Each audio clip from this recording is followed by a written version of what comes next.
Doesn't mean I always will.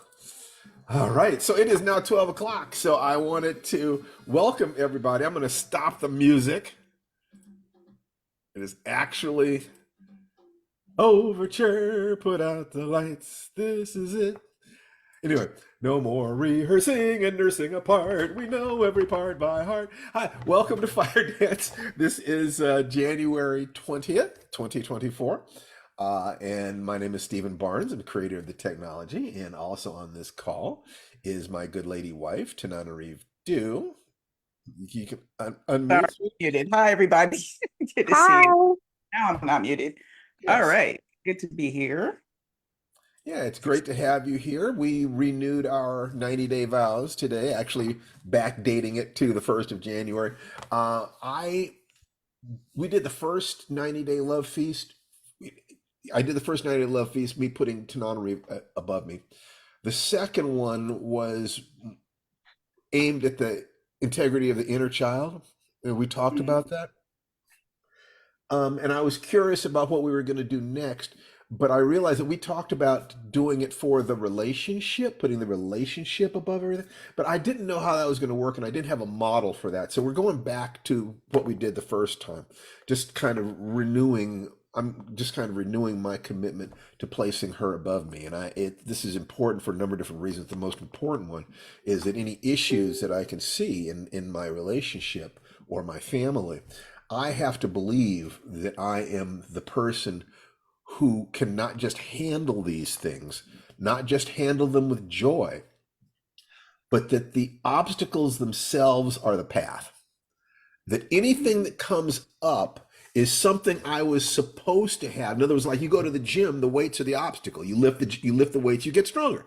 That anything that happens, if my spirit saw this woman's spirit properly, then challenges would be built in there. Those challenges designed by my unconscious mind or my higher self to turn me into the person I'm supposed to be. So if there is discomfort there, it's just discomfort. It's about me. It's about my sense of, anger is fear. It's about my sense I can't take care of myself, or I'm not going to be a good father or a good husband, or whatever the stuff is in my head.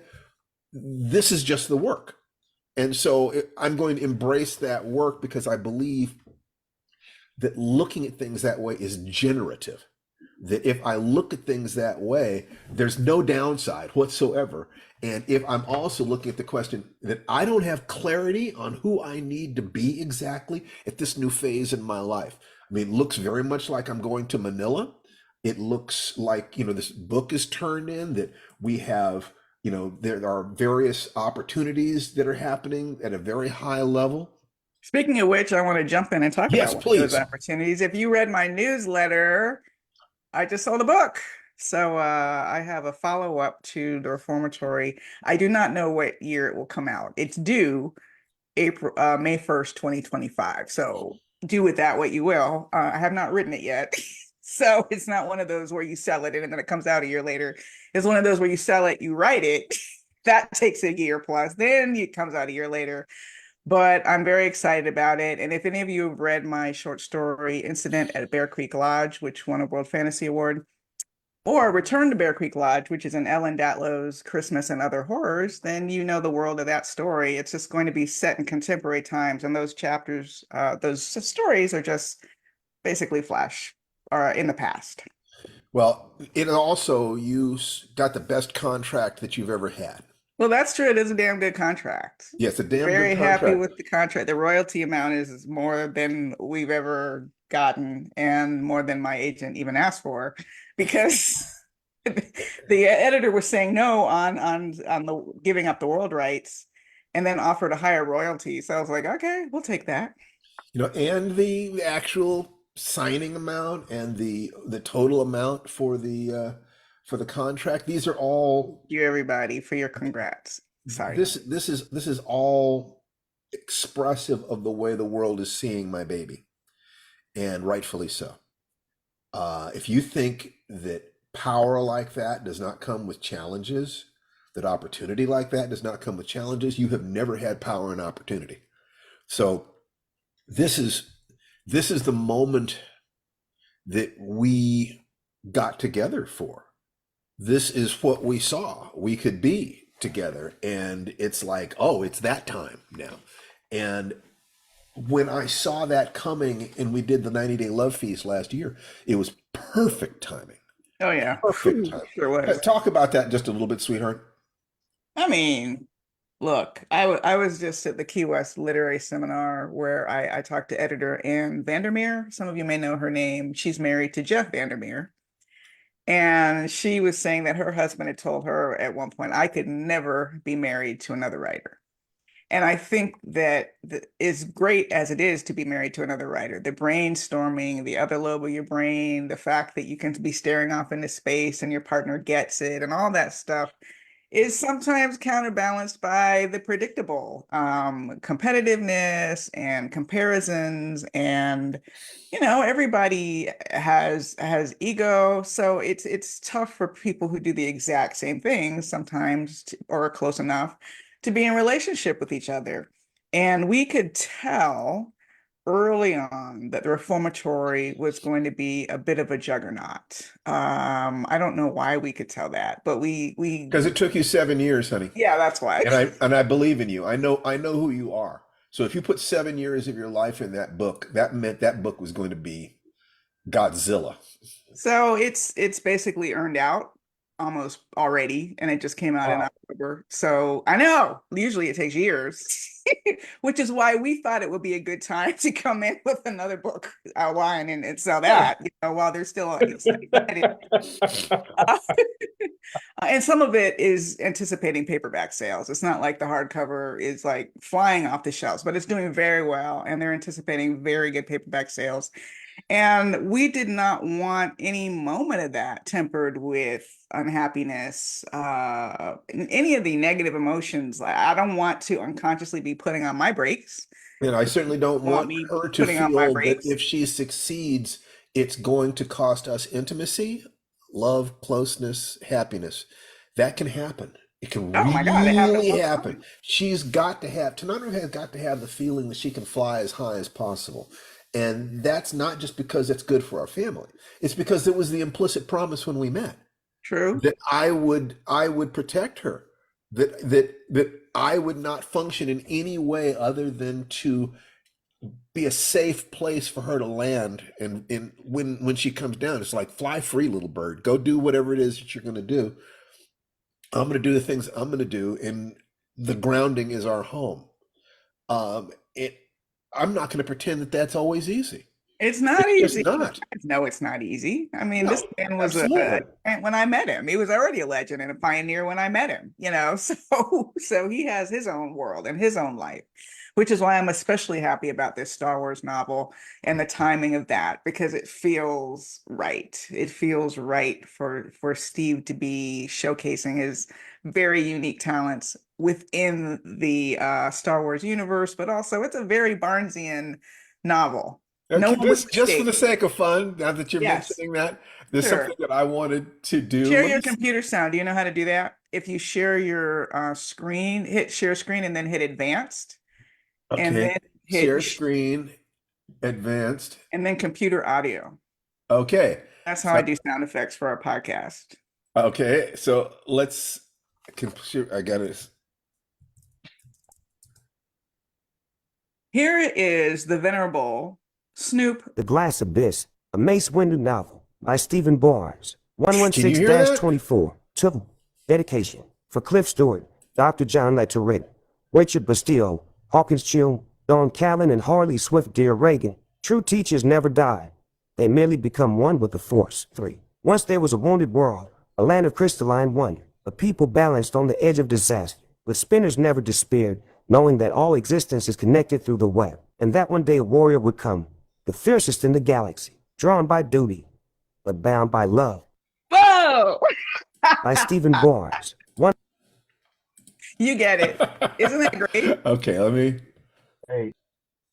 That is, I mean, I honestly, AI voice readers, and I hate to say it, have Mute been my an integral audio. part of my process for a long time now. When I was writing our form Uh, story, Say, listened how do to, I turn this off? um, I guess if you go back to share screen, yeah, I'm gonna, Okay. Yeah, I got rid of it. You're fine. We hear you. You're back. Okay, so now, Can you hear me? Steve, can you hear me? That's what I'm worried about. I don't think he can hear me. Oh no. All right, let me go up and oh, you're muted, honey. yes, I know, but I wasn't muted. Basically, I didn't notice the thing that told me how to turn off the sound. But I hope you guys I enjoyed. did Could it. you hear? I did it. Yeah. Could you hear that, guys? Oh yeah, it was great. Okay, cool. Yeah. So, um, it just is what it is. It's all just part of the adventure. And if I know that we're going faster down the road, then small bumps can feel larger. And what I need to do is to be able to move as fast as a Ferrari, but have the forgiveness of my shocks of a farm tractor. I mean, it's just like, it's I have to be built like a tank in some ways. I can't be so sensitive that if I hit a grain of sand, I take a spill. And that can happen. It really, really can. So, any rate, I'd like you guys to unmute yourselves and everybody say hi to everybody. Hello, Hello, everyone. everyone. Hey. Yay. Hey. Hello, hello, hello. Okay, Howdy. Hello. Hello. great, great, great. And oh, boy, there's a lot of people here. Some people I haven't seen for a while, and that's just wonderful. Just for the sake of fun, there's a Rakina White. Hello. Hi, everyone. Hello. Have we Happy met, New sweetheart? Year. Have you been here before? I was here a couple weeks ago, and I've been in some of your other workshops. Uh-huh. So yes, I have been. Well, that's great. And how are you today? Welcome. I'm doing well, thank you. That's great. Is there anything we can do for you? I'm not sure. I last time that I was here, I mentioned that I have completed a travel memoir. Completed writing it. It's being edited now, probably second or third stage of editing. And it's called Yumbani. That's spelled Nyumbani and parentheses home, which is the meaning in Kiswahili, and then colon a travel memoir. So it covers 12 countries in Africa that I've either visited or lived in. The most recent were Tanzania, Uganda, and Zambia. I actually lived and worked in those countries. So I have lots of stories to tell about my experiences in those countries. I think, they're pretty exciting to me, and I think they will be to others. So I am now negotiating a contract with a small publisher. They haven't actually given me the contract yet, but they're working on it. And I was told that I should have an attorney to look over that contract. I think I emailed both of you about Yeah, I that. mean that is the most basic thing that Mm-hmm. an attorney to just look at the contract would be a smart investment. Just to be Right. sure that there's nothing, untoward, nothing clumsy. It's probably no landmines. It's probably okay, but it's a good idea to have professional eyes on it. Mm-hmm. Right. So I'm just, I've kind of put the word out. I haven't had any success yet in trying to find an attorney that does that type of work, but I'm still working on it. Okay. Well, if anybody here has some suggestions about an attorney, in the chat, reach out to Erikina and good luck. Okay, so Thank you very much. you betcha. All right, so what I wanted to talk about today, we keep coming back to what the basics of this process are, and it's difficult sometimes to nail it down. It can get a little bit rubbery, but the one thing that I do know is that the human mind can handle seven plus or minus two pieces of information at a time. So we're going to try to keep the basics way under 9, which would be the maximum average. Um, Around 3, it would be ideal, except that I noticed that it's like 3 basic models, but then it's a good idea to have some other models too that you're looking at, because these 3 are the things that I consider to be the basics. You'll be on this path if you accept those basics, and then you are going to accelerate along this path if you take some other things that you believe, things that you grew up with, things that you already have as success patterns or whatever, and add them in. Because you need to personalize these things for yourself. But if you were taking a look at sort of the overview, let me do this. Bum bum bum bum bum bum. Is Okay, so we can take a look there. The overview of the things that I use are the magic formula. First of all, the idea of having a map, taking daily action, filling your heart with gratitude. You have a clear conviction, in other words, goal. And C is that it has to do with the fact you have to believe that taking these actions is a positive thing for you. It will give you more pleasure than pain. That has to do with commitment, character, congruence. Several different C's sit in there. The second thing is the 3 gates. The 3 gates, I could have put the 3 centers first, because the 3 centers are your path to being certain that the efforts you take will not hurt you. And that means that you need to be sure that you have goals about being healthy physically, emotionally, and in terms of your hunting and gathering, your career, money, in other words. That takes care of you. But taking care of the external community is the 3 gates, to be sure that your actions and words, you ask yourself that question: is it true? Is it kind? Is it useful? Other things walk into this path.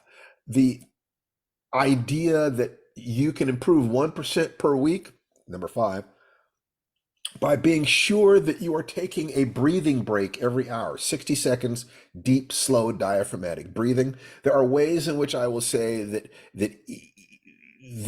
number 4, that taking the breathing break, is your way to be sure that you're in this process. If you'll do that, then I can coach you. There are ways in which, if you do that, then I can talk to you about the magic formula and the gates and the centers and so forth. So the order in which these things are, it's a little rubbery.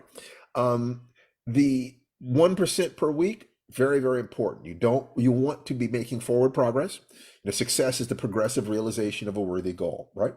But you don't want to put so many demands on yourself that you're changing, or you're demanding that you change more rapidly than you can, and therefore get frustrated, or that you change so rapidly that it creates fear. Because remember, as you change, your ego identity changes, and it can shatter and rebuild. And if you change it more rapidly than you can reconstitute, that can cause problems. I mean, this is one of the reasons why we can have fear, trepidation, stress about good things happening. The number 6, the morning ritual, is the way you take all this and put all this together and you put it into your body. So you could conceivably put a morning ritual first. That's possible. The ancient child has arguably been the single most powerful exercise that we've done to create that healthy relationship between your child self and your adult self. Life writing was the very first insight that I had, that the process of story, the pattern of a story, is also the pattern of action to accomplish things. That you can actually, a writer especially, who looks at the story pattern of the hero's journey, especially the way we modified it, and not only uses that for plot, but uses that to diagram the process of writing and looking at the way this has worked in their lives. That they had a challenge. That challenge caused them fears, that they backed off of it at first. At some point, they committed to doing it. They took action continuously. They met allies and gained powers. They had their confrontation with evil, in which they were defeated. Sometimes that's internal evil. It's not necessarily, cosmic evil. That throws them in the dark night of the soul. The way through that is the leap of faith. And if they do those things, they win and ascend to the higher level. Those things are all right there. And those 8 are really, really important. I was trying to kind of fill it out, saying that I could talk about 9 things because I think it's a good idea for us to keep hammering the most basic things, but then talk about how some other models can intersect with those things. Before I go on to that next, I mean, I never know um, what's going on, but Tananarive, um, would what do you have anything you wanted to say about any of this before I go on? Because I can rattle on forever on any subject, and that's not necessarily a good thing. You know what? Come on now. I want to say hi to Monica A. Coleman, who just popped in, my former co-host for the Octavia Tried to Tell Us webinars, which are still available on YouTube. But aside from that, no, honey, take it away. You're doing great. Okay, so the last thing then, if we're going to talk about 7 ± 2 things, I would suggest that you have at least those top three: the magic formula, the 3 gates, and the 3 sinners. I would strongly suggest that you use the 5-minute miracle, that you actually breathe, 60 seconds, deep, slow diaphragmatic breathing every hour on the hour, at least 5 times a day. That is non-conceptual. You can be stuck up in your head all you want to, and if you will follow that direction of monitoring your breathing, you'll interrupt that process of staying up in your head. So that's the first step for people who are stuck in their heads. The idea of changing 1% per week, you can do that just by coming to these meetings and doing the breathing, and we're having these conversations. You really can. But you can accelerate more, the theory being, and I would invite you to try to prove or disprove this, that each hour that you spend per week focusing on sharpening your axe and improving the quality of who you are as a person will increase your overall progress by 1%. That's the theory. I mean, it's rubbery. You take a look at it. What are the definitions? How do I mean that? What are those are all conversations we have. But as a kind of a rough thing, not bad, not bad. It's a good way to wrap your mind around that. But the 9th one I wanted to talk about, if I was going to add, go 7 ± 2, and then 0 in, would be Musashi Miyamoto. As a martial artist, as an artist, as someone interested in what happens when we aim at mastery in an arena in which you can't tell yourself the nonsense that I don't care about winning. Too many people do this, competition is bad, more than one person can win, and so forth and so on. There's a way in which that is true. Absolutely. And I prefer to play games where everybody can win. That's really what I like. I don't even, but it's also very foolish, I think, in terms of the way the world works, to assume that everybody can win all the time in every context. An editor might only be able to buy one book. If you get into the boxing ring, you better be there to win. One person can have their arm raised at the end of that. There are draws, but nobody fights for a draw. You will lose if you fight for a draw. You've got to try to win. There are contexts in which that is true. If you learn how to win and you're not afraid of competition, then you can decide, hey, let's play Frisbee and just see how long we can keep the disc in the air. I like to play tennis where the idea is, let's see how long we can keep the volley going. I like, in martial arts, I love flow exercises where we're just playing with each other. The Chi Sao, push hands sort of approach to things. The person who tries to hurt me is going to automatically create an opening, and I'll flow into that opening and hurt them. So if we're just playing, we're just friends, we can just have fun with it. Okay, that's what I prefer. But there are contexts in which, somebody is standing in front of you with a 3-foot razor blade, and not both of you are going home. So in contexts like that, what makes the difference? And in the 16th century, I believe it was 16th century, there was a swordsman named Musashi Miyamoto, who is generally considered, more people consider him to be the greatest swordsman in Japanese history than any other candidate. It's impossible to say what's what ultimately, of course, but he's one of the guys. And he wrote a book called The Book of 5 Rings, in which he discusses his philosophy of winning, of becoming a great artist, becoming a great martial artist specifically. or to be blunt about it, the science of killing men. I mean, that's the honest way that he's looking at this. So the interesting thing is he gives 9 principles, and those 9 principles are probably not what you'd expect. Okay, there are things like do not think dishonestly. The way is in training. Become acquainted with every art. Know the ways of all professions. Distinguish between gain and loss in worldly matters. Develop intuitive judgment and understanding for everything. Perceive those things which cannot be seen. Pay attention even to trifles, and do nothing that is of no use. Those are Musashi's 9 principles to be the greatest swordsman in the world. If you cannot see how these principles are really about being awake, aware, and alive fully, you're missing it. And it would be very useful for you to ask yourself how these 9 principles relate to something we know very well. Is it true? Is it kind? Is it useful? Whereas it's not, what he says there in those 9 principles is not about kindness. In the book itself, Book of Five Rings, he makes it very explicit. Live for the good of mankind. He makes it very clear that he is concerned with the welfare of others, with the welfare of a society. But his principles are mostly about determining what is true and what is useful. You notice that? Let's take a look at that. Do not think dishonestly.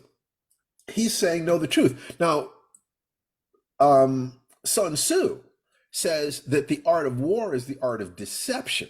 And whereas that may very well be true, I would not argue with Sun Tzu. I don't think that Musashi's arguing with him either. He's not saying don't lie to your enemies. He's really saying don't lie to yourself. Now, it's true that it's best to live a life where you can be honest with everybody. But in life and death confrontations, that's not always available. So people who do a lot of lying and say that they had to do it because they were under stress, they are like people who do a lot of cruelty and say, well, I just had to. I'm painfully honest or something like this. They're looking for opportunities to be dishonest. They're looking for opportunities to give pain beyond a certain point. Notice if this is a pattern with them. Is it true that they had to do this? Well, it was true that I saw no other practical choice but to hit him because he was trying to hit me and he had a knife and I just wanted to get home. I was scared. Nobody is going to question that. The way is in training is about being useful. That, in other words, chop wood, carry water. You have to train every day. Whatever it is that you choose to do in life, if you're going to be a master, you have to do it with all your heart and do it and do it and do it. For those of you who are here because you loved Octavia, I knew Octavia well, and Octavia was a writer. Writers write. She didn't rest on her laurels, and when she was not able to write, she felt blocked, and it was horrible for her because she knew at that moment she wasn't a writer. She was an author. She had written, but she wasn't a writer who writes. And she was blocked for a couple of years, on one of her projects. And that was not a good time for her because she knew that she was off the path. Become acquainted with every art. Okay. Now, look at, let's just, for the sake of fun, let's just connect this to writing. Do not think dishonestly with writing. Know where you are. In other words, are you any good? And when we talk about, in the life writing process, we talk about writing stories and sending them in. If a professional editor bets on you, in other words, cuts you a check for a story, and this editor is not your aunt or your uncle, they're saying they trust you, that they believe that your work is good, and they're protecting their mortgage, their children going to college, they're investing in you. So it is honest then to say, I have this professional level. To know what the standard that you need to reach is, and then know where you are, and then to be able to subtract where you are from the standard that is necessary, gives you the work that you have to do to get to the level where you need to get to.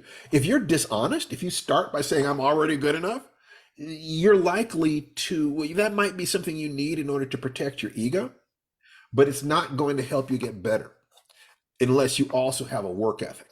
Okay, so you can say I'm the best, I'm good, I'm wonderful. Harlan Ellison did that. He would did what Tanana would call throwing his hat over the fence. That you believe that you're good enough to do it in order to keep the demons away, but you better do the work as if you were not good enough. In other words, that if your vision of the person that you need to be in order to accomplish this is a person who is doing a certain amount of work, hard work every day. They get up in the morning, they do the work, they work out their bodies, or they read, they write. As long as you don't have an image of the person you need to be that denies the work, then go ahead and tell yourself, I am that bitch. I mean, God knows that I just told myself that I could do this. I was this. I've got this. And it was a matter of keeping the demons out, because everything in the world was telling me I could not. So if I had the clarity that you could say, I'm not good enough yet, but I will be. I have learned how to do everything I ever needed to do in order to get the things that I needed to do in life. I can do this too. Find a way to be honest about it, because the way is in training. You have to represent yourself and where you are in a way that enables you to get up every day and motivate yourself to act and act and act. Become acquainted with every art.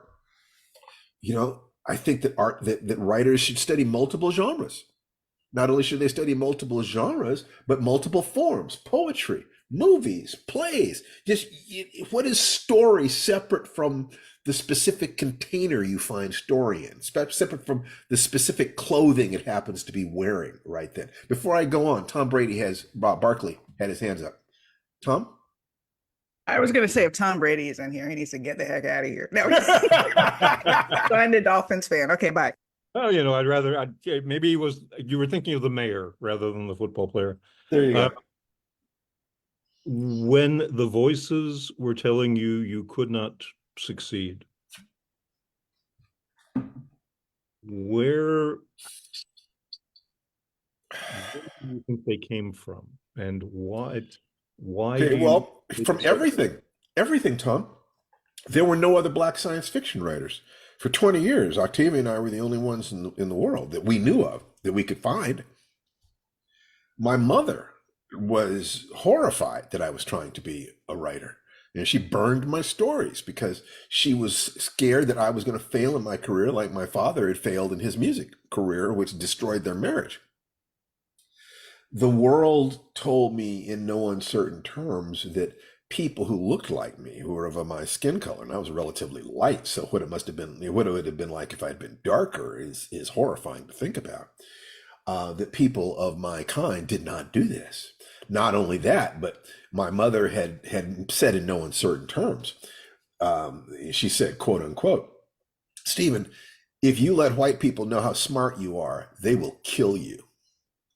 My mother told me that. So I heard this from all over, but I also felt, so the question is, that answers your question, but I suspect that there's another question behind it, which is, how in the hell did I survive? How did I do it? And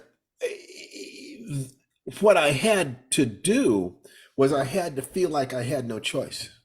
If I had had any other way of surviving in the world, any other way of feeling like I would being myself, I would have taken it. I would have taken anything, because this was just too chancy. But I remember the moment in which I realized I had no choice. I was in college. I'd actually tried to stop writing. I took no writing classes when I went to college, but I was taking composition, I was taking journalism, I was taking radio, I was taking drama, I was taking speech, I was taking debate. I was doing everything except writing, but I was dancing all around the subject. Then one day, because I was trying to respect my mom, one day they announced a writing contest, on campus, and the winner would read their story in front of the alumni. And I wrote a story, and it won. And I'm standing up in front of the alumni, bunch of these are wealthy donators to the college, and but not surprisingly, they're all white too. And I had them, man. I had them in the palm of my hand. I could feel it.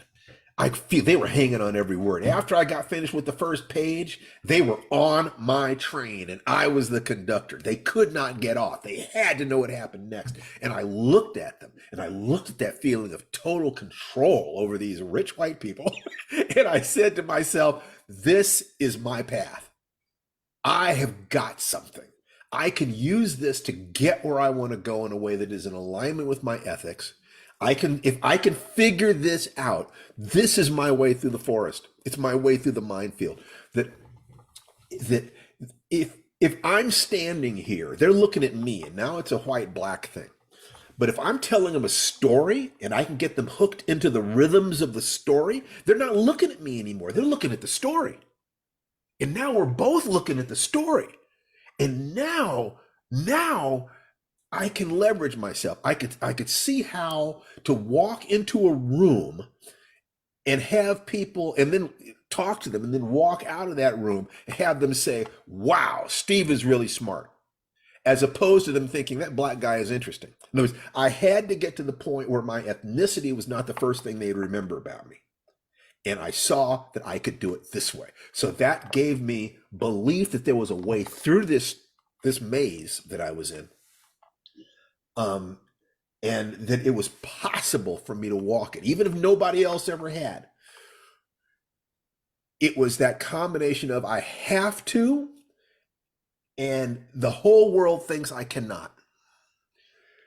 I think that the reason I went into the martial arts was because I could feel that it was a discipline that had within it the secrets of how to win when winning is important, while staying in alignment with my values. It forced me to develop a new relationship with my fear than I'd ever had. I thought that I would eventually not have fear, but what I found out was no. You just get to the place where the fear is in its correct position in your life. There's nothing wrong with fear. There's nothing. Emotion is an indicator that you need to take an action. If you take the action, the fear diminishes. It's when you're not taking action that you feel the fear. So if I looked at fear that way and said, well, what action is the fear asking me to take? Is it asking me to run? Is it asking me to fight? Is it asking me to bond to somebody? Then it's in its correct place. I thought the fear meant that I couldn't, shouldn't, mustn't, that I was small and weak, that I was a coward, and so forth and so on. So that's a complicated answer to a relatively simple question, but it's a perfect question, because that's what we're supposed to do here is when stop me and get me to go deep on anything that occurs to you as, oh, I need to hear more about this. It was, if I don't, so there were three things ultimately if I don't find a way to succeed, I'll be destroyed. If I succeed too much, if I project myself as too brilliant, I will be destroyed. The third one was, if I succeed and in the process throw myself out of balance, I'll be destroyed. The movie All That Jazz gave me that. I watched, Jake Gideon. I watched him destroy himself for musical theater, to turn himself inside out for love of people who did not care about him, while the people who cared about him were treated like strangers. And I walked out of that movie theater saying, that's me.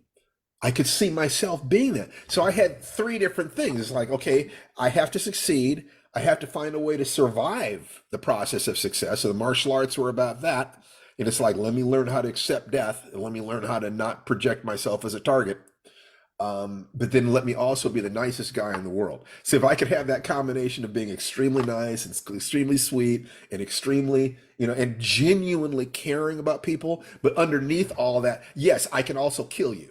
So in in this hand is Yeah. all the war you can handle, buddy. It's like I may not get a ham dinner, but I'm gonna get a ham sandwich. And in this hand is love. And it's genuine. It's take my hand, let's be friends. Can't we find a way to get through this with love? Because otherwise, one or both of us are gonna die. And I don't have to win. All I have to do is be willing to die honorably. The secret of the martial arts is I'm willing to die and and I'm ready to die and I'm ready to take you with me. As soon as you've got that wired into yourself, everything changes. People treat you totally differently. It's really fascinating. That is the diametrically opposed to what abusers want in their victims. So there were those three things. So all that jazz set up an interesting thing. In order to succeed, you have to do things to the level that most people will not. To have unusual success, you must take unusual actions. You have to, in essence, become obsessive. But obsession throws you out of balance and can destroy you, so you won't have the time to develop the skills necessary to be really successful. So to be successful, you have to be obsessive. Obsession throws you out of balance.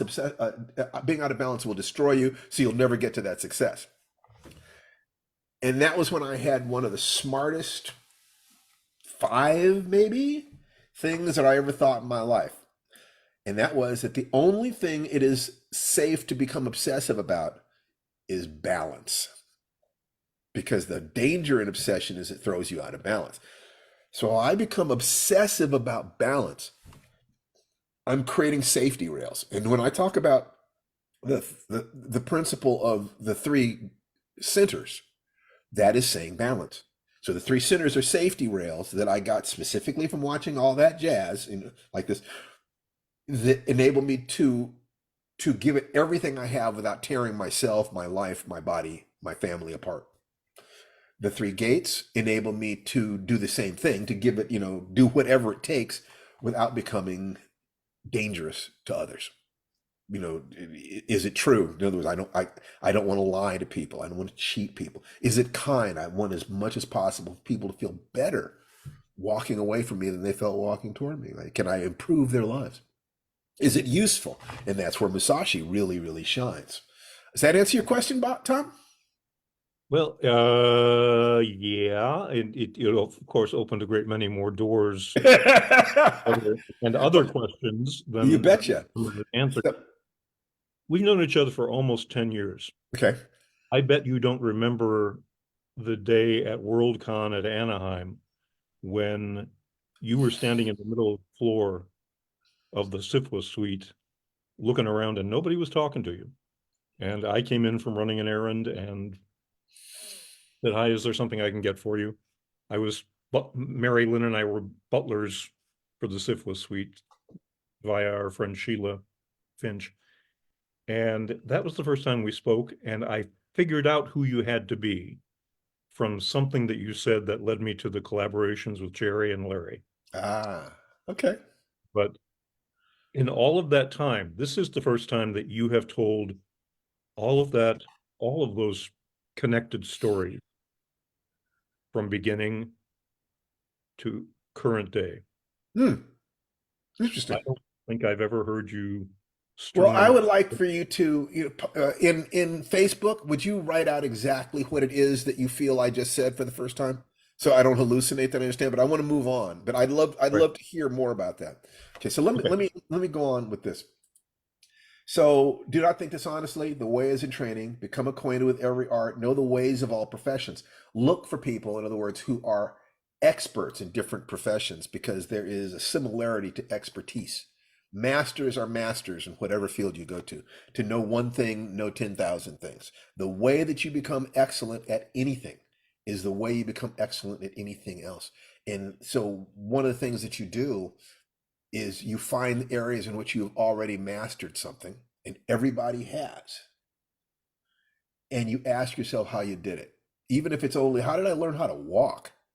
And you really look at what you did there. What you did to learn how to walk is all you need to learn to know how to master anything else. Seriously. Distinguish between gain and loss in worldly matters. You know, I forget, one of the success principles is you identify the thing that you want to accomplish. You find a map of how to get there. You start taking massive action. You notice your results. If your results are getting you the results that you want, do more of it. If they're not, change, do something else. So you have to know whether or not your actions are getting you closer or further. Most people don't really look at their lives more than a couple times a year. What I'm asking you to do is look at them at least every week, every day. Sometimes if you do micro patterns enough, you can use every hour. You can look every hour. Did I do this right? Yes. Keep doing it. No. What problem am I dealing with? Let me solve that and get back to this. Develop intuitive judgment and understanding for everything. And this is, being able to hear the music between the notes, the poetry between the words, that you understand oh, I know a way to put this. If I say the boy, and Chip Delaney talks about this in his book, The Jewel Hinged Jaw. If I say the boy ran down the street, you got definite article, the boy, okay, that's gives me a picture.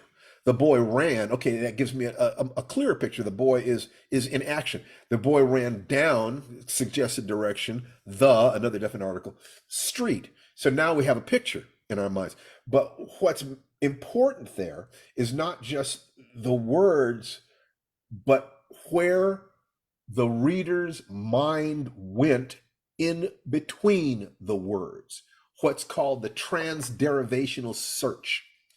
That a writer or a poet knows that each word is a frozen moment, but they also develop a sense of what the reader has to do to access that information. Every time I give you a word, your brain is fighting to turn that word into an image or a feeling. If I understand what that is, then I will guide you not just by the words I use, but the gap you fall into in between those words. It's foreground, background. It's the space between, the forest is the space between the trees as much as it is the trees themselves. It's the negative perception of negative space. This is advanced stuff, and most of the time it's at unconscious competence. But this is what Musashi is talking about. Perceive those things which cannot be seen. Also, that would be like you see a tree. You know that once there was a seed, and at another point it'll be a log. That it's not just it's seeing the moment, but understanding what it took to get to that moment and what will result from that moment. It's hearing what's behind the words. If somebody says something, what would they have to believe? Who would they have to be in order to react that way or say that thing? You can't see it, but as you gain more wisdom, you can sense it. Pay attention even to trifles. Pay attention even to little things. That once you've got that big picture, that each moment is a little thing, and the component parts of the engine are little things, and they have to be made of the right materials and shaped in the right ways. That, in other words, that if with the Glass Abyss, the Mace Windu novel, I've got the big chunks in there now. It's like the first draft is hauling the block of marble up from the quarry. That's the major work. Next, I cut away everything that doesn't look like an elephant.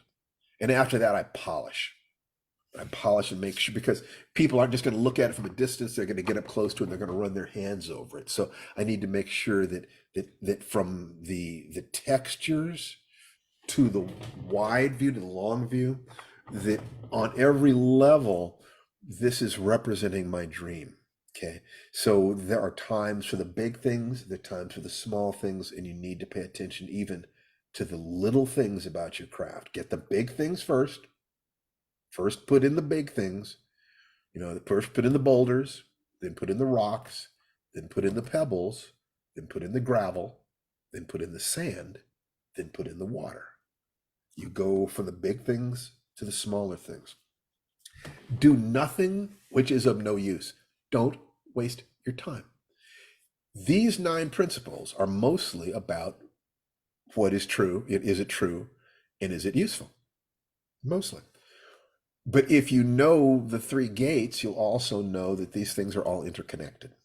That once you decide to be kind, you're going to care about what is true about being kind, and you're going to care about what is useful to facilitate my kindness.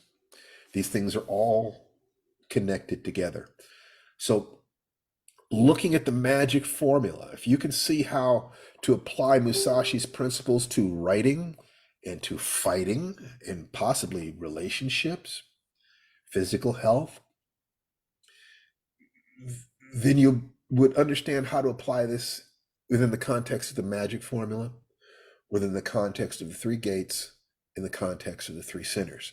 So if you take the magic formula, the 3 gates and 3 sinners, and then add something like this, play with it. You can try a different additional model every day. Just try it on. How does it look, from these perspectives? Take it away.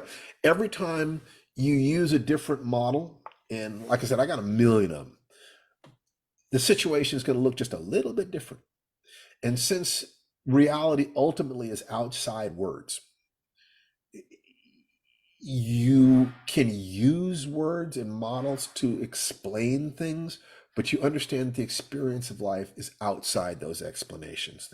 What you're looking for can't ultimately be confined within that structure, but it's all we've got.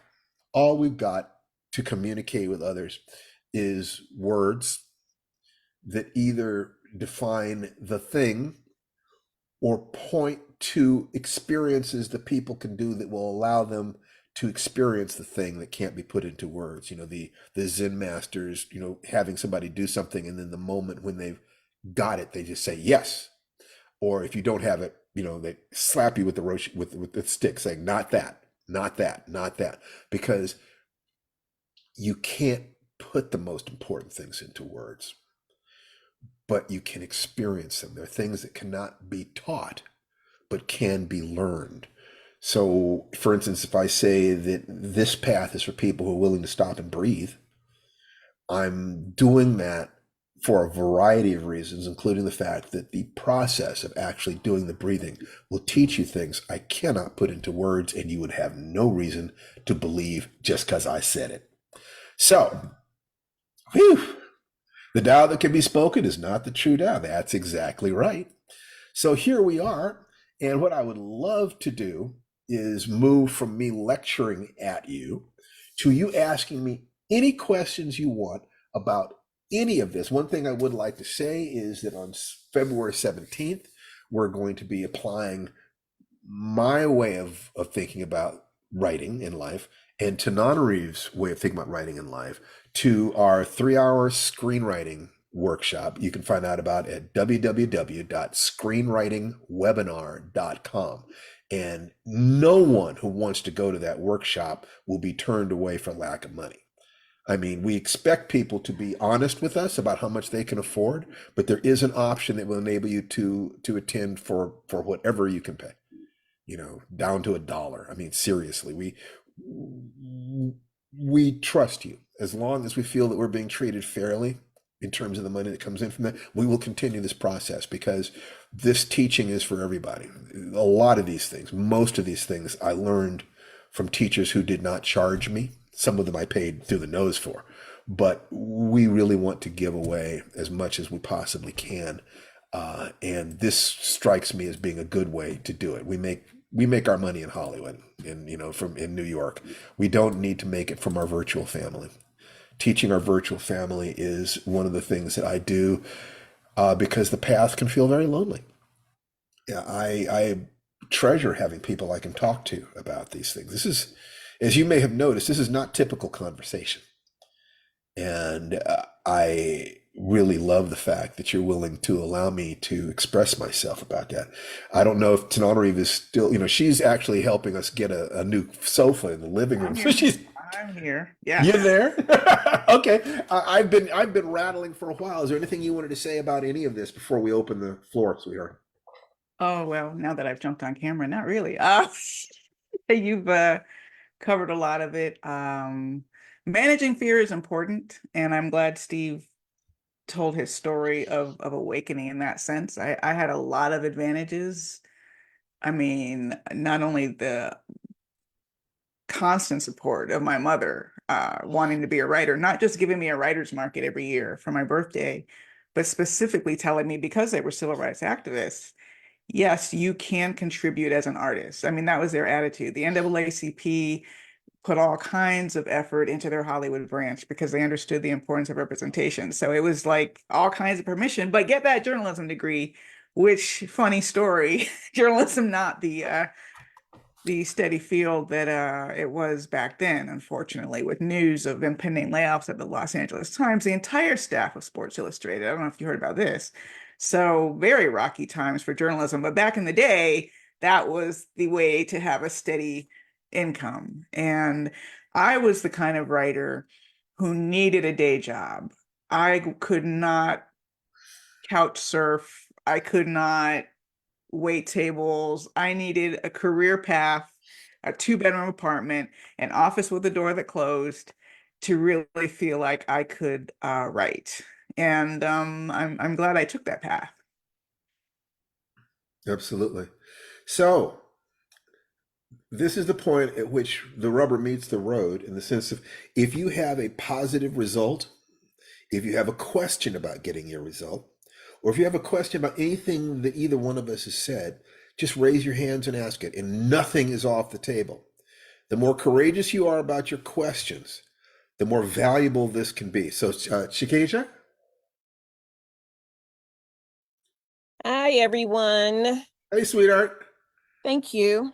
A lot of good stuff is going on. That's excellent. Can you do your picture, your video? We'd love to see you. Yes, give me a second. I will be on. I just need maybe that's all of the time that I need. You're Okay. coming. There you are. Thank you, sweetheart. Thank you. Thank you, thank you. As always, thank you too for holding this forum and for allowing us into the space. This is so helpful. In a very real sense, these are just concentrated versions of the conversations Stunner and I have all day long and what we're teaching our kid and what I goes on inside my head. So these basically, this is a party. Every Saturday we're inviting you guys into our house and we're just talking about life. So yeah, we grateful to be there, and the bathroom's over there. Anyway, Okay. can I take your coat? Anyway, so All right. So I feel like I am growing. I feel like I'm in an in-between place where I need to make a decision if I'm going to go left or some other way. And I'm saying that because I've been able to make some progress on my first story, which I'm really, really happy about. And it's a story I've been trying to write for years. I haven't been able to work on it more recently because of work. I teach, and I have okay, like so students. let me stop you right there. You need to commit to writing at least one sentence a day. If you're not writing at least one sentence a day, you are using your work as an excuse. You're using your work, you're letting life get between you and you. One sentence ain't gonna break nothing. No, it isn't. However, I feel like it's a process, even getting to that one sentence, because Yes, it's it not, is. if I started off as being this fabulous writer before I worked, before I had a child, before I had to cook and wash clothes and do life, I think it would be easier. But Yes, I feel like I'm starting to cut the path now, and I'm getting. yes. The nice thing is that you and Tanana Reeves stay on my mind constantly. Great. So I'm always hearing your voices in my My head. voice will go with you. Right. So when I'm not actively listening to either the podcast or to courses, you're still present. I'm still hearing the both of you. And so I feel like I'm making some progress. Right now, I'm at a point in my story where I feel like what I want to do is create a certain metaphor. I had posed this in the chat, but I wanted to see if I can get a more Okay, direct well, before you go on, answer. are you talking about a short story? Yes. Okay, so the most important thing you can do with that short story is don't worry about your metaphor in the first draft. Just get it out. Get the first draft out. Tell it as clumsily as possible, as raw as possible. Don't worry about that. Just get the story out as if I was, going to sit in front of you and just say, "There's $1,000 right here. Tell me your story." $1,000? Okay. Yeah, Okay. just get it out. Then look in the rewrite. It's where you look for the metaphor. You look to pull those things together. Unless you're the kind of person that automatically does that, don't let that stop you. What you need to do is get the story finished. And if you're aiming at it being short enough, you could make a commitment that you'll finish it by the end of the month in the rawest, nastiest garbage draft imaginable. Okay. Don't worry about it. That's why God made rewriting and text editors, and spell check. Don't worry about any of that stuff. Just get it down right to the end that you see. Make sure, ask yourself, what is it that's necessary? So when somebody asks me, when I start writing a particular type of scene, when it's a fight scene, what's the first thing I think about? The first thing I think about is, how do I want the reader to feel when they finish reading that scene? So how do you want the when you finish your first draft, ask yourself, how do you want the reader to feel? Or what is this really about? Or what was my unconscious mind up to? Something like this. But your task this time is just to get the words on the page. So Once you've got yeah, go ahead. one of the requirements, this is what you put into the structure of the course, Mhm. is that we read as we write. So I feel like I need to feed this part of me. So I'm really just looking for like one example of a writer who does an excellent job with metaphors. Oh, okay. And I would think in chat, let's give Shakay just some ideas about writers who do a great job with metaphors. To tell you the honest truth, the best metaphors are probably going to be found in poetry. So writers who are also poets would be a good way to look, good thing to look for. Okay. Thank you. You betcha. It's great to see you, sweetheart. Good to see you all too. Okay, Otis. Is Otis Johnson there? Hey, what's happening? Can you hear me now? Yes, I can. Okay. Okay. Yeah. Finished story number 2. I'm on week 6 of the life writing program. And just had You've done 2 stories in 6 weeks? Excellent. Yep. Excellent. And just had the wife edit it, and we're about to send off story number 2. I've been having a hard time with story number 3. And this is funny because like I figured out a wall I hit, and I'm going to ask you guys about. The first 2 stories were low hanging fruit, as in it was easy to cast myself as the protagonist in the first 2. But weirdly enough, and I've written other formats like RPGs, movies, and whatever. In that case, it's easy to write about badasses or whatever. But the intimacy of story writing and prose is like making it weird for me to like sit in the head of somebody that's not me doing things that I haven't done. And what advice would you give to Model that? somebody who could do it. Either model a writer who can write about people like that, or much better, actually read an article or an interview with somebody who is the kind of badass that you want to write about. Right. And you know what? Yes, thank you, T. Otis, Yeah. I really at a point get bored with writing if it's too much like me, if it's too much my experience. I remember when I wrote The Good House, we were living in the Pacific Northwest. I didn't know anything about the damn woods. I don't know what kind of tree that is. And I started writing it to get through my last 2 years there because I couldn't wait to leave.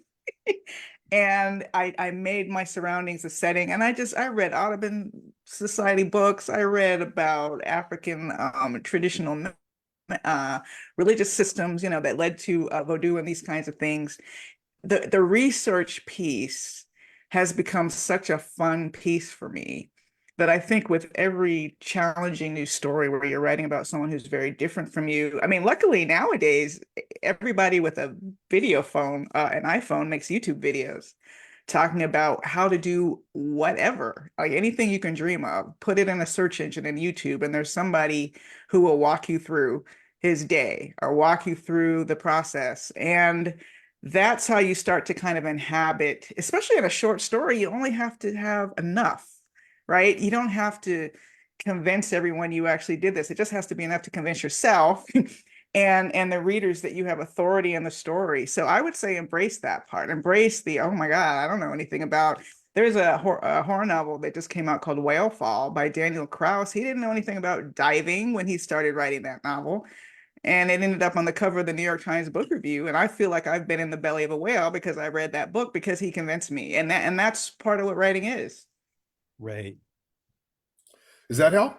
That helps a lot. Fantastic. All right. So let's move on to the next one. Is there anything else? Oh, no. That's about it. Thank you. Okay, great. Ross, buddy.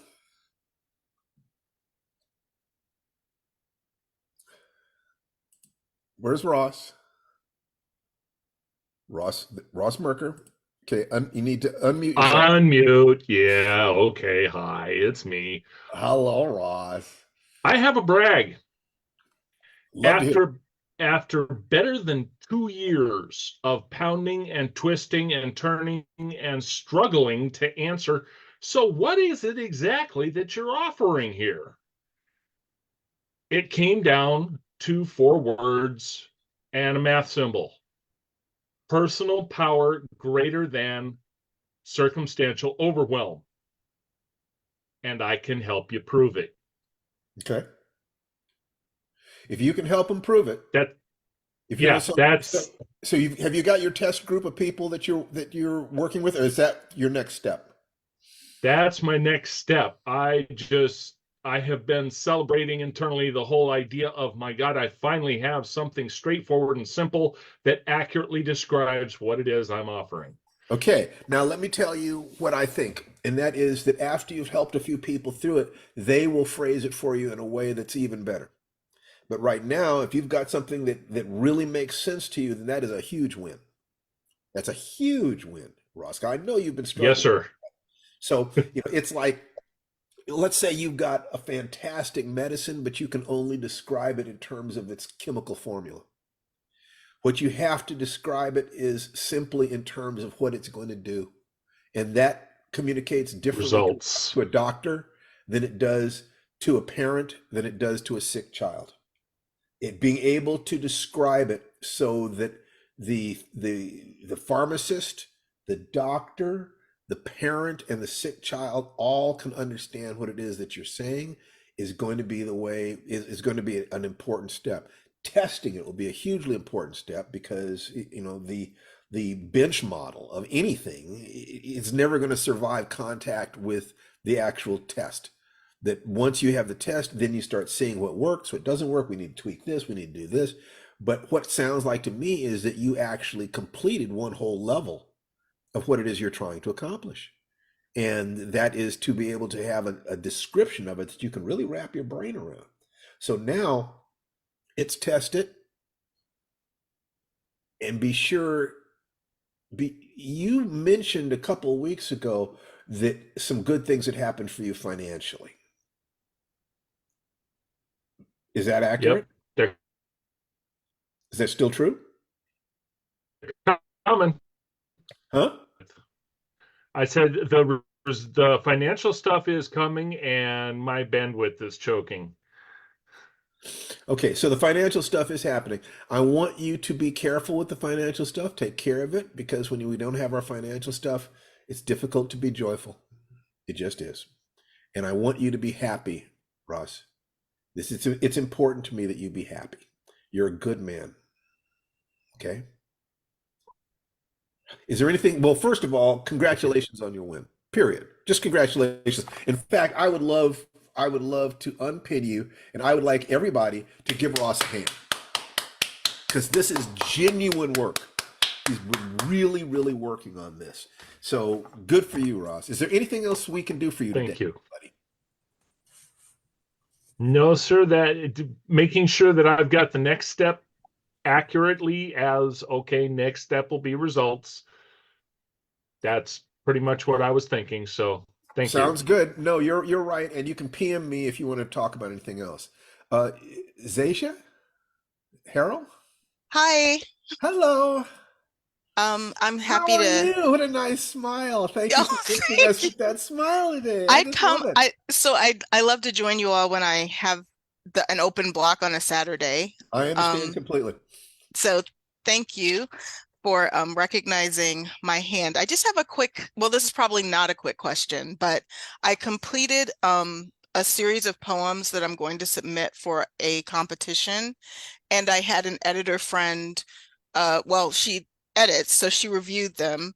And we did our editorial meeting. And there are two poems that I feel strongly about that she was saying, well, maybe these don't resonate well. So I sent them to someone else to read, and that person actually felt they did resonate.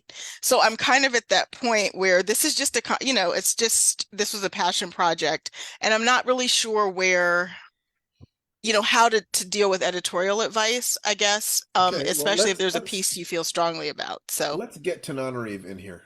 Yeah, because you saw me speaking up. Yeah, you have to really trust your heart. And I'll give you an illustration. I'm not going to name any names, but someone who is a part of my management team, shall we call it, when I first turned in my manuscript for the reformatory, said they didn't think it was ready. But let's just try this one editor and see if he'll buy it. And that will always stick with me because this has been the best reviewed novel of my entire career. And I didn't know it was. I didn't know what it was when I finished. You're looking for other people to validate your work. And at a certain level, even if both of those readers had said, I don't think so, sometimes you have to go with your gut. Now, often it's like best 2 out of 3, or if you're really not sure, if you're on the fence. But if your gut is telling you this is the piece, then you have to trust that first. I think. I don't know. What do you think, Steve? I think that there are two different possibilities. If you are unpublished and you're trying to get published, and an editor has shown interest in your book and says, "I would like this," then I would say to that person, "Screw you." No, I would say to that person, I would be thinking, screw you, but I would think to that person, I would like to include this poem. If that's a deal breaker for you, I understand, and I really want to work with you. But I would like you to seriously consider the fact that my instinct tells me that this poem should be in the book, because it's critical to get across the line of being published. It is critical to do that. On the other side of that line is completely different territory. And you need to trust yourself that you have more poems, more stories, more juice inside you. All you have to do is keep representing your reality. 5 years from now, you will have 5 more years of life to process through your poetry. A year from now, 5 days from now. So the process is what's important, not some particular book or story upon it. Now, so you, given that, then you need to trust your own internal voice. Given that, you need to ask yourself, where are you? What is it you're trying to accomplish? What is the best move here? Are you trying to explore your heart and share your heart? Or are you playing for position career-wise? Or a combination of both? And which is most important? Only you will have the answers to that. We can offer you advice, but you're a grown-ass woman, and you need to ask yourself, say 5 years from now, you are a successful poet. What was your move? And listen to the child you were and the old woman you're going to be on your deathbed. Whatever they say, that's what you do. Thank you. Thank you. You're All welcome. of the, thank you guys. I appreciate You're so welcome. all of you. Do you understand that both of us are fantastically grateful to teachers and mentors and writers and people who shared with us and other writers on the path who just, passed us in the hall and gave us one little piece of advice. A teacher who read something early. I just made contact with my junior high school teacher, Mrs. Otterness, who was the first adult who ever looked at my writing and said I had something. And I'm going to love her to death. It's just like, oh my God, she's a little old lady now. She's in her 80s. And somebody hunted her down for me. We give to you because the path of mastery is always learning, always doing, always teaching. That's what masters do. So now you are on that path because you're doing, you're learning. And once you get there, we expect you to teach. We expect you to share with others. We have that deal? Then you are Absolutely. then you are Absolutely. absolutely welcome here. Hopefully come to the Absolutely. screenwriting workshop, the screenwritingwebinar.com. Like I said, don't let the money stop you. We'll figure out how to get you in there. Let's continue this journey and good luck to you, sweetheart. Thank you. You betcha. Okay, so Shikaja, do you still have your hand up or did you put it up again? That was a boo-boo. Okay, good. Jaime. Hey, everybody. So I want a little validation that I really am in my people, what it's like to be me. Here's the setup. I heard about the Sports Illustrated and LA Times stories this morning, and in all of the discussions about them, it was all about AI killing journalism. Then I'm on this session and listening to the wonderful Snoop reading of the novel, and I caught Tanana Reeves' little thing about her use of AI in her writing process. And then earlier this week on Monday, it became my responsibility to help create 4 websites, different websites for different organizations from scratch. And I have not built a website in 10 years. And so I'm on a learning curve this week about getting caught up.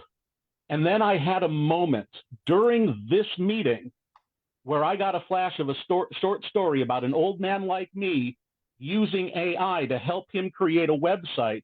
And the AI is sentient.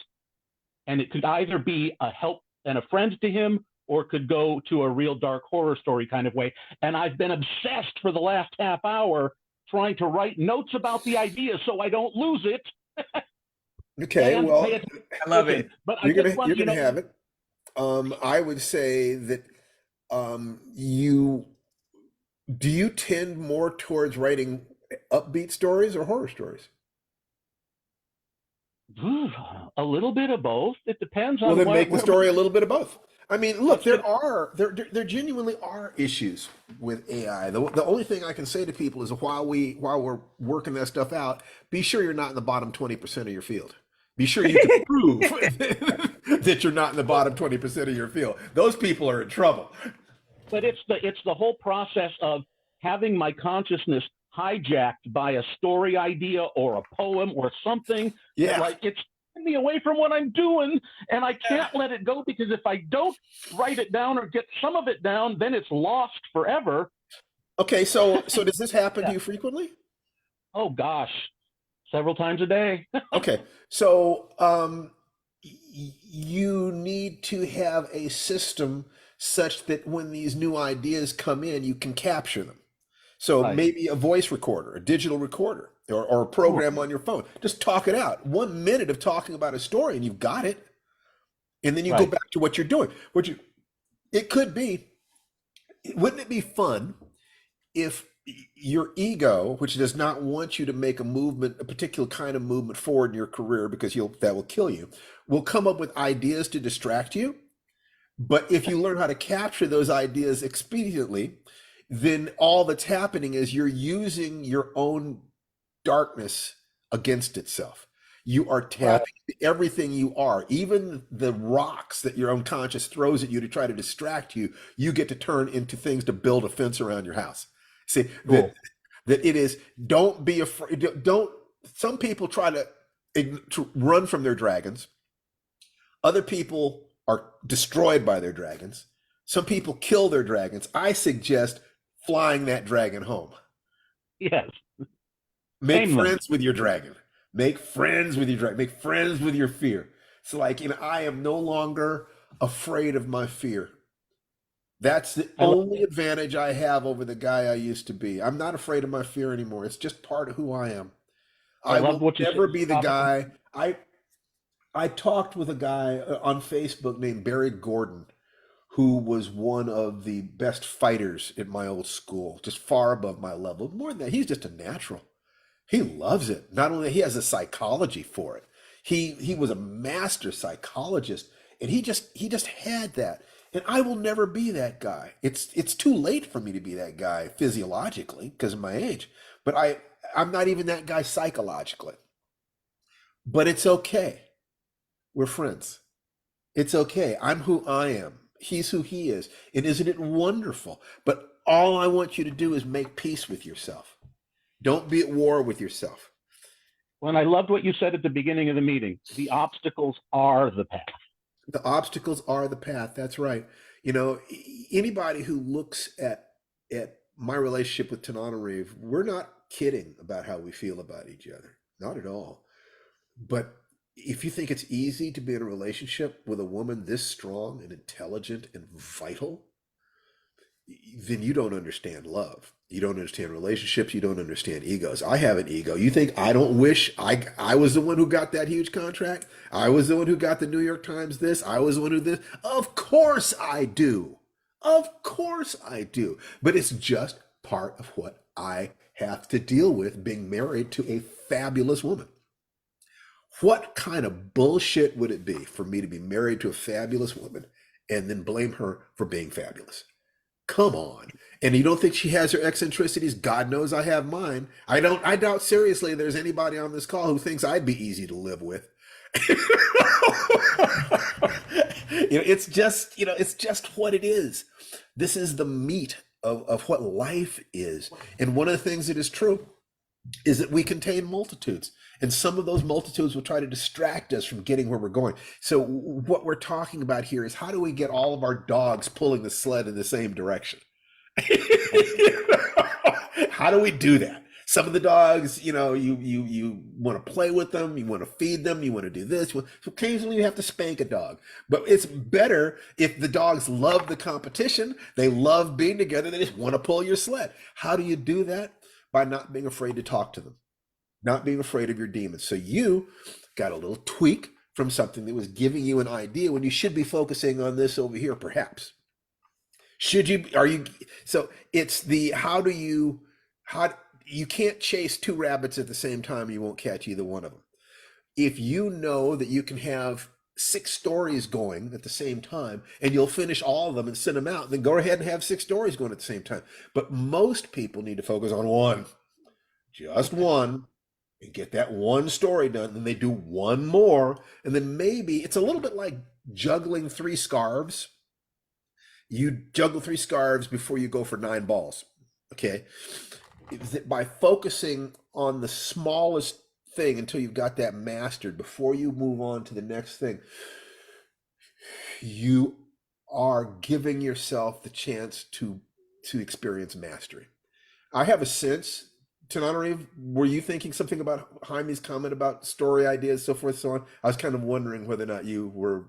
I was literally typing a comment that I can do 3 projects maybe comfortably, especially if they're different. That helps a lot, like a screenplay versus a short story versus a novel, trade off either top And of an the article. day. Don't forget an article, and maybe even preparing for a class. Yeah, that's the kind of writing too. I don't About like 3 writing writing articles that things much, and but yeah. some preparation for a speech or a class is what I've seen you max out. Yeah, but after that, if I start to get more crowded than that, I definitely do lose engagement. And by the way, it didn't do the reformatory any favors that I was working on so many other projects while I was also working on that. So there is that too. It took me 7 damn years to write that book. Yeah, but that was not a matter of the projects were doing what they were supposed to do. Yeah. There was a part of you that wanted to avoid the work on the Oh my reform. God, yeah. I had to like revisit that concentration camp in order to try to write it. But readers, don't worry. I tried to make it a more gentle experience for you than it was for me to do that research and feel like I was really there. Right. So Jaime, did that answer your question? It did, and I got the validation that I was looking for, Yes. and Good. and some suggestions in the chat, like go ahead and write both stories. I mean, if I'm doing the one sentence a day thing with the goal of trying to do however many stories a month, One story a month send minimum. out, So yeah, you can work on as many stories as you want, as long as one of them gets finished and sent in every month. So right. it's like be as rubbery as you want, but get it done. But isn't Reader- it ironic that in the hour and a half we have here, I get hijacked by an idea? It's not ironic at all. It's the process of creativity.